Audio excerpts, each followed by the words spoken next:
Have you ever had a bad day? If you have, then consider the story of Thomas Doswell. At age 25, Doswell was arrested for rape. Throughout the entire trial, he claimed his innocence, and his attorneys tried to prove it. But in the end, they couldn't. It wasn't enough. Doswell was convicted and sent to prison.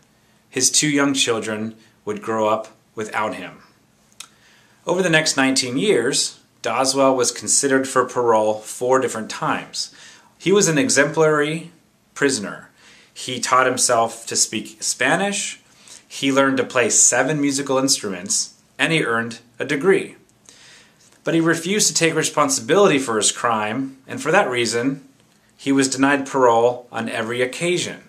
His kids became adults themselves. Then Doswell got a break. After reviewing evidence from the case, a judge ordered some more testing. When the results came back, the conclusion was obvious. Doswell had not committed the crime. He was telling the truth all along. Soon Doswell's conviction and sentence were dismissed, and he was released from prison. Finally, after 19 years, Doswell went home. Now you'd think he'd have some stinging things to say. If anyone had earned a right to be nasty, it was Doswell. But instead of burning, caustic criticism, Doswell offered thanks. He says, "I'm thankful to be home," he told the Associated Press. "I'm thankful justice has prevailed. The court system is not perfect, but it works." Then he concluded, "I'm thankful. God is good." Not all of us are as gracious on our bad days. When I was in college, I was accused of plagiarism. Most colleges have no tolerance for plagiarism. Mine was the same. This was serious. One day, as my religion class ended, the professor asked to meet in her office. I was curious what this was about. I had been considering majoring in religion. Maybe she wanted to encourage me in this direction.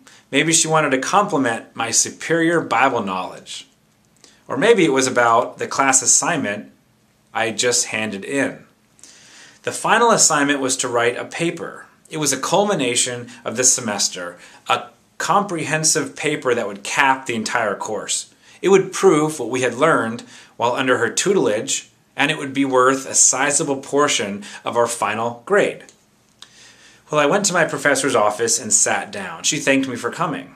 As I shut the door, I saw my paper on her desk. "Your paper was good, very good," she said. I smiled with satisfaction. She had invited me to her office to congratulate me. How nice of her. This would guarantee me an excellent grade. And yes, maybe I should major in religion.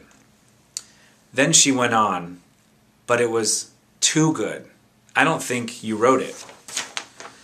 It was then that time slowed down. Her words hung heavy in the air. I couldn't grasp what she was saying. I felt like an infant in a world of grown-up talk.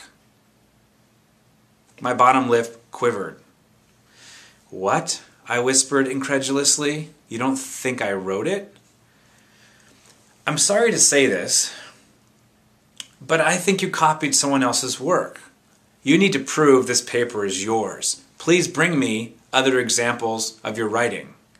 And with that, she excused herself. Our meeting was over. Incredulity turned to anger. How could this be happening? I wrote that paper. I poured myself into it. I did a good job. How could she not believe me? That's when the uprising began. In my mind, I picked apart her credentials. I thought of all the reasons she didn't deserve to teach. But most of all, I decided to stop liking her. Up to this point, her class had been one of my favorites. Not anymore. Things changed. As I stormed to my dorm, I plotted my insurrection. My friends would hear about my plight, and they would join my side. Yes, now we had sides. It was me against my religion professor, a holy war.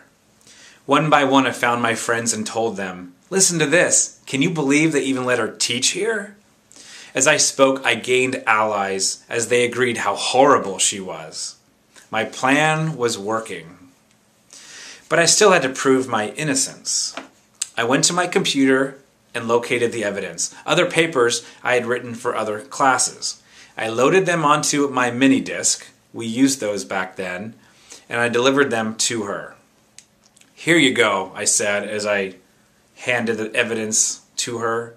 I avoided eye contact to communicate my anger. Then I turned around and left. A few days later, she summoned me to her office. "Christopher, after my review, it appears you did write this paper. You are a good writer." Yes, I sighed with relief. What sweet words! She was admitting defeat. I was exonerated. Maybe she wasn't so bad after all.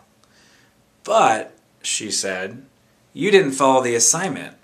I have no choice but to give you a C." A C? Okay, I take it back. She was as bad as I thought. My friends would hear about this. Looking back, I wish I had reacted differently, closer to how Thomas Doswell did. I wish I had shown some grace. Sure, my professor doubted my integrity. Sure, she questioned my work ethic. And yes, she caused me anxiety. Plagiarism was, after all, a serious accusation. But it didn't excuse my behavior. God says to be joyful always, pray continually, give thanks in all circumstances.